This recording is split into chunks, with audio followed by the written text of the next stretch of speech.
help raise money for kids worldwide who are truly in need. Cartoon Network is a proud supporter of Trick or Treat for UNICEF.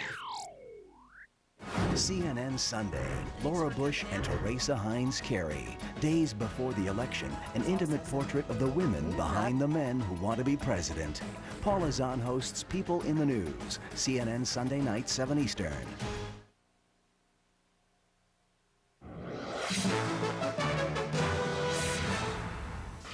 President Bush recalls the September 11th attacks as he campaigns in New Hampshire and Ohio. Later today, Bush teams with Arnold Schwarzenegger.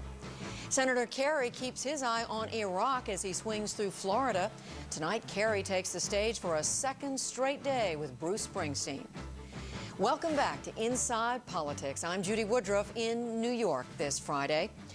The tight race for the White House has forced the parties to focus more than ever on voter turnout. Young people, especially those on college campuses, have been a popular target for supporters of both Bush and Kerry. On a cold and rainy Wisconsin night, 3 young Republicans set out to win some votes for the president. You can vote in Wisconsin, can you? Yeah, I can. Awesome. Are you undecided, or do you? I'm undecided. Oh, perfect. They hit a frat house. And here are the facts on George W. Bush's record. They paper some mailboxes. Well, that sticks. They wanted to stump in the dorms, but couldn't. Marquette University rules don't allow it.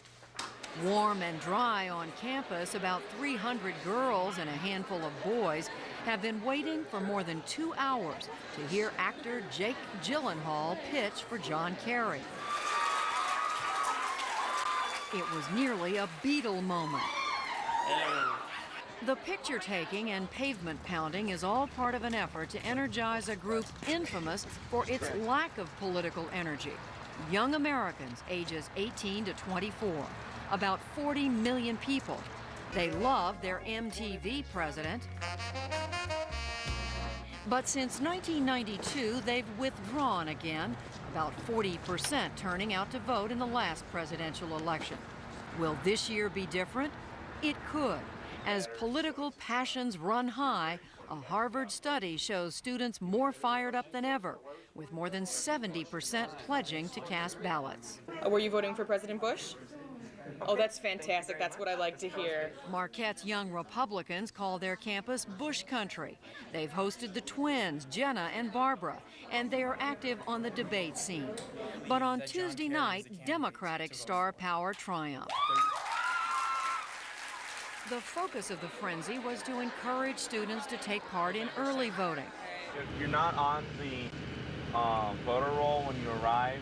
And sure enough, the next morning, a dozen showed up to be shuttled to the polls. If you're a typical frazzled freshman, Wisconsin's a great place to vote.